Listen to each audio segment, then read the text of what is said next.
मुंबई से नागपुर जाने वाला पुराना राष्ट्रीय राजमार्ग, हाईवे 27। दिन में यह बस सड़क है, रात में यह किसी और का इलाका हो जाता है, खास तौर पर किलोमीटर 143 से 150। ड्राइवर इसे कहते हैं मौत का मोड़।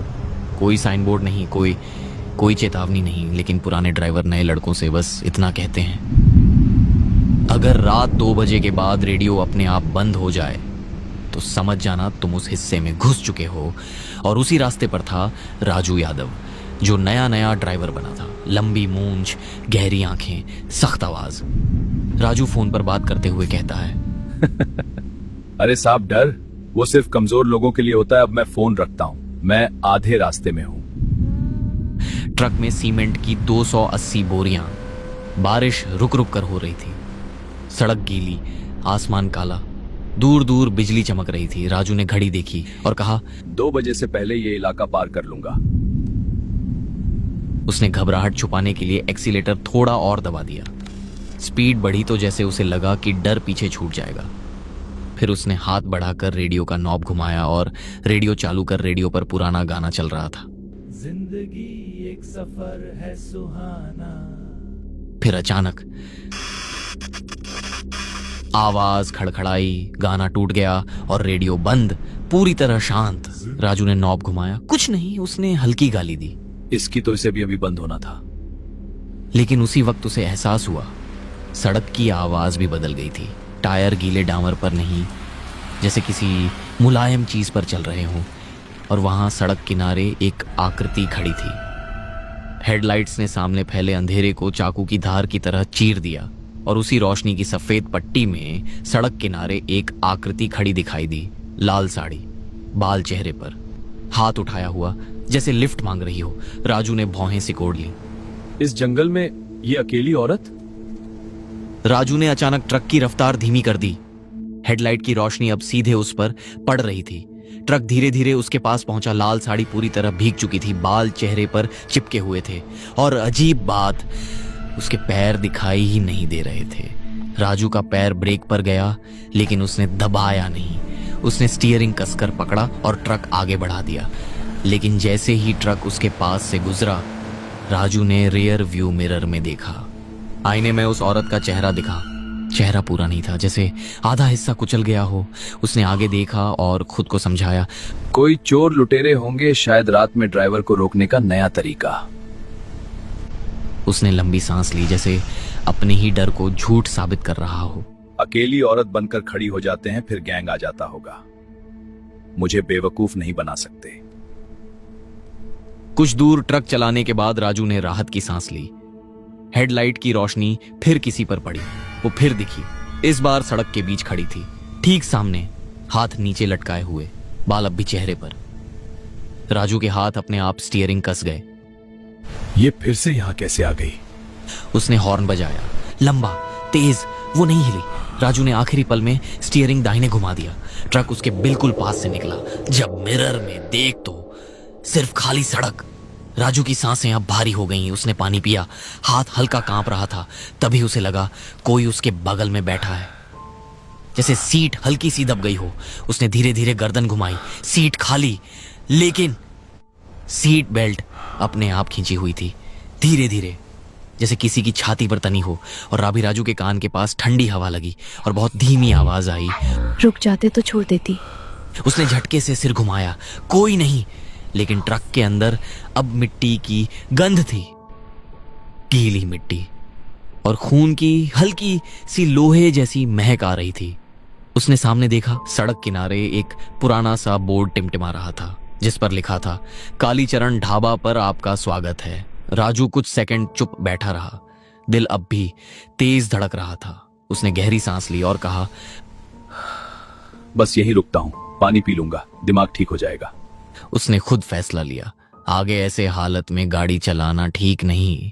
धीरे से इंडिकेटर दिया, ट्रक किनारे लगाया और इंजन बंद कर दिया। कुछ पल सन्नाटा रहा। फिर उसने दरवाजा खोला और नीचे उतर गया और ढाबे के सामने खड़ा हो गया। बारिश रुक चुकी थी, पेड़ों से अब भी पानी की बूंदें टपक रही थीं। ढाबे की ट्यूबलाइट हल्की हल्की टिमटिमा रही थी। दरवाजा आधा खुला था, जैसे किसी ने जल्दबाजी में छोड़ा हो। अंदर चूल्हा अब भी सुलग रहा था। आंच धीमी थी, पर जली हुई लकड़ी की गंध साफ आ रही थी, लेकिन कोई नहीं था। राजू ने अंदर आकर देखा, एक प्लेट में रोटी रखी थी। रोटी अभी सूखी भी नहीं थी, साथ में आधा कटा हुआ प्याज पड़ा था। एक कुर्सी उलटी पड़ी थी, जैसे कोई अचानक उठकर पीछे गिर गया हो। और सबसे अजीब बात, हवा बिल्कुल बंद थी, फिर भी दरवाजा हल्का सा हिल रहा था, धीरे धीरे, जैसे सब लोग अचानक उठकर भाग गए हों। राजू ने हिम्मत करके आवाज लगाई, कोई है क्या यहाँ? सन्नाटा, कोई आवाज नहीं। तभी पीछे दीवार पर टंगा आईना हल्का हिला। राजू ने उसमें देखा, पीछे दरवाजे पर लाल साड़ी वाली औरत खड़ी थी, इस बार साफ। उसका चेहरा पूरा कुचला हुआ, उसकी आंखें इंसानी नहीं थी, जबड़ा अजीब टेढ़ा। वो मुस्कुरा रही थी। धीरे धीरे आईने में वो पास आती गई। राजू ने झटके से पीछे मुड़कर देखा, पीछे कोई नहीं। राजू का गला सूख गया, वो कुछ सेकंड हिल ही नहीं पाया। उसने फिर आईने में देखा, अब वो बिल्कुल उसके पीछे खड़ी थी, इतनी पास कि उसकी ठंडी सांस उसके कान पर महसूस हुई। और उसने फुसफुसाया, मैं जिंदा थी। राजू की रूह कांप उठी। वो जोर से चिल्लाया, आईना टूट गया, कांच के टुकड़े चारों तरफ बिखर गए और ढाबे की सारी लाइटें एक साथ बंद हो गईं। पूरा अंधेरा। राजू जान बचाकर भागा, सीधे ट्रक में कूदा, दरवाजा बंद किया, चाबी घुमाई, लेकिन ट्रक चालू नहीं हो रहा था। चाबी फिर घुमाई, ट्रक का इंजन उसका साथ नहीं दे रहा था। तभी उसे एहसास हुआ, इस बार बगल वाली सीट सच में भरी हुई थी। धीरे धीरे उसने देखा, लाल साड़ी भीगी हुई, गर्दन उल्टी दिशा में मुड़ी हुई, आंखें सीधे उसकी आंखों में। और वो बोली, अब भागोगे कहाँ राजू? राजू का दिल धड़कना भूल गया। उसने दरवाजा खोला, ट्रक छोड़कर सीधे जंगल की तरफ भागा। पीछे से ट्रक का हॉर्न अपने आप बजने लगा, लंबा, अटूट, जैसे कोई अंदर बैठकर दबा रहा हो। राजू भाग रहा था। पीछे हाईवे पर उसका ट्रक खड़ा था, हेडलाइट्स अब भी जल रही थी, हॉर्न लगातार बज रहा था, जैसे किसी ने अंदर से दबा रखा हो। राजू अंधाधुंध भाग रहा था। अजीब से चीखने की आवाजें आने लगी, आवाजें बदल गईं। हवा नहीं चल रही थी, फिर भी पेड़ों की टहनियां हिल रही थीं, हर कदम भारी। पीछे से वही आवाज। वो मुड़कर देखने की हिम्मत नहीं कर पाया। रास्ता जो सीधा नहीं था, उसे लगा वो सीधा भाग रहा है, लेकिन कुछ मिनट बाद वो उसी जगह खड़ा था। सामने उसका ट्रक दूर से दिखाई दे रहा था। नहीं, मैं तो अंदर भागा था। उसने दूसरी दिशा में दौड़ लगाई। इस बार झाड़ियां और घनी थीं, कांटे हाथों में चुभ रहे थे। अचानक उसके पैर किसी चीज से टकराए, वो गिर पड़ा। नीचे देखा, पुरानी टूटी चूड़ियां वो लाल कीचड़ में आधी दबी हुई। उसका दिल जोर से धड़कने लगा। तभी पीछे से फुसफुसाहट और जोरदार हंसी सुनाई दी। राजू ने पहली बार पीछे देखा। वो पेड़ों के बीच खड़ी थी, लाल साड़ी अब कीचड़ से सनी हुई थी, चेहरा पहले से ज्यादा टूटा हुआ। एक आंख सीधी उसे देख रही थी, दूसरी आंख बंद थी। उसकी आवाज अब चारों तरफ गूंज रही थी। राजू चीखा और फिर से भागने लगा। भागते हुए वो एक खंडहर गांव में जाकर पहुंच गया। अचानक पेड़ खत्म हो गए, सामने खुला मैदान था और उसके बीच एक पुराना उजड़ा हुआ गांव। टूटी दीवारें, छतें गिरी हुई, दरवाजे टेढ़े लटकते हुए। कोई आवाज नहीं, न पक्षी न हवा। राजू अंदर भागा, बचाओ, कोई है, बचाओ मुझे। लेकिन पूरा गांव खाली था। हर घर में धूल जमी हुई। एक घर के अंदर दीवार पर काला निशान था, जैसे आग लगी हो कभी। उसे अचानक महसूस हुआ, ये गांव बहुत पुराना नहीं था, जैसे लोग अचानक इसे छोड़ कर गए हों। राजू एक टूटे हुए घर के अंदर गया। उसे दीवार पर अखबार का फटा टुकड़ा चिपका मिला।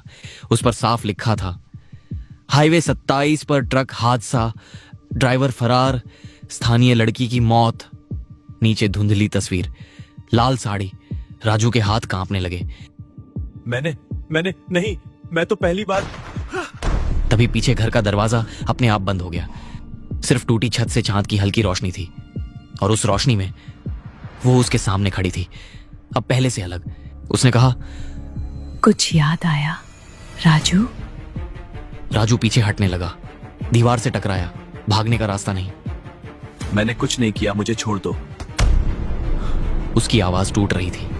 वो उसके बिल्कुल पास आ गई, इतनी पास कि दोनों एक दूसरे के आमने सामने थे। उसकी सड़ी हुई सांस उसके चेहरे पर लगी। मैंने भी कुछ नहीं किया था।